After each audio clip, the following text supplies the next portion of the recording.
everyone, my name is Dana. Today I'm going to be talking about the touch game and why I feel like it is a very important game to teach your dog. This is actually the first thing I taught Emma, like before she learned sit, lay down, even attention.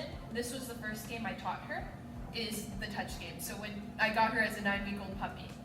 So, starting off how I taught her it was I would touch her nose and go, good touch, good touch, good touch. And she'd get a treat every single time. Good touch. Good touch.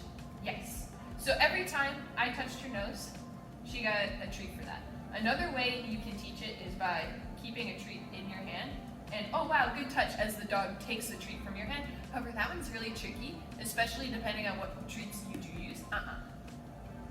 So really make sure, kind of play it by ear. If your dog is really uncomfortable with you touching their nose, then maybe try the treat in between your fingers. However, I'm just showing you the way that worked for me. So then after she was really good with me, just, bonk, bonk, bonk, good touch, every single time, and she took that really well. Next, I would offer my hand, good touch. I wouldn't tell her to touch, but if she did, good touch. So then next up, after she was consistently touching without being asked, then I would say, Emma, touch. Emma, touch. Yes, good girl. And she would get a treat for doing that. I wouldn't move my hand super far away, but just kind of make it where she did have to move her face to touch. Good girl. So then the next step is making it be more of a movement they have to do. Touch. Yes. Touch. Yes. Touch. Yes. Touch. Good girl. And making them have to move their feet. And then obviously change up how you're seated. So if you sit for training a lot of the time, make sure you're also doing touch standing up, because ideally your dog should be able to do this from any position. So the one thing I will say is when you're teaching touch, make sure that you don't turn your hand too much, because when you teach shake and your hand is like this, that will confuse your dog if you have your hand like this a lot of time for the touch game. Once your dog knows both of those tricks separately and individually, it doesn't really matter too much how your hand is because they know the word as well. However, I still do my best to not confuse my dog. And if I do throw in one of these, it's already like a few touches in so my dog knows what game it is.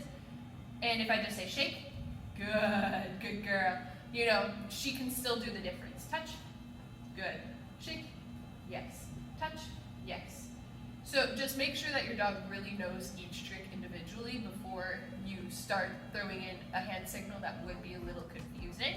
And the reason why I taught this game first is because when your dog is young, or if you have a high energy dog, it is really difficult for them to just sit and wait at first. So if you can tell your dog is getting antsy, you can play this game with them and keep them occupied in a positive way instead of them going, I'm bored, wah, wah, wah, bark, bark, bark, or them going, I'm bored, I'm gonna pull on my leash, blah, blah, blah, and just be menaces, because especially as puppies and teenagers, every choice a dog makes for themselves is usually a naughty one until you really have those boundaries set with your dog.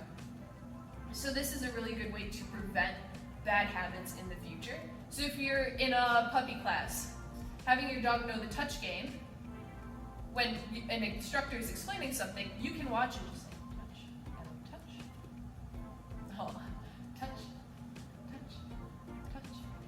And you won't have to say touch every single time once your dog kind of understands, oh, we're playing a game. So that's something to do with your dog in a way where it isn't distracting you from what's going on.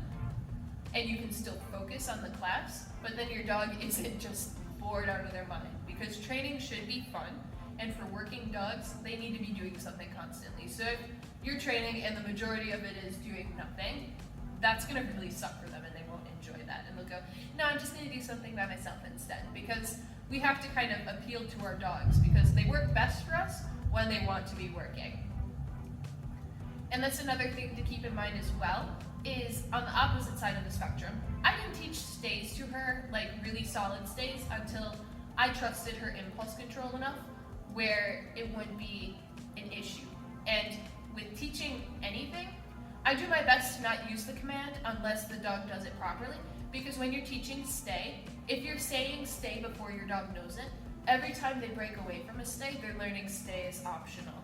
So one of those things to also keep in mind too. Obviously with touch it's a lot different, but every time she does this, if my dog was learning, yes, good touch. Yes, good touch. Yes, good touch.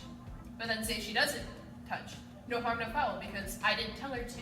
So really do your best to see if your dog can do the commands you're teaching them without telling them to, like a really good solid amount, before you start saying, hey, sit, hey, lay down.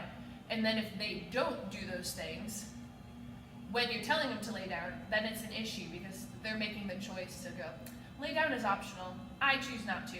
Whereas if you're just going and kind of giving them some clues and you're not asking them to lay down, wow, good lay down, what a good girl, you did it. And then if I'm giving her clues to sit, but I'm not asking her to, wow, what a good sit, you did it. So same with touch. Really make sure that they know the game and they enjoy the game before you start asking them to play the game first. So with that being said, that is the end of today's video. Thank you so much for watching, liking, and subscribing. If you have any questions or anything to add, feel free to leave them in the comments down below, and I'll see you in the next one. Bye!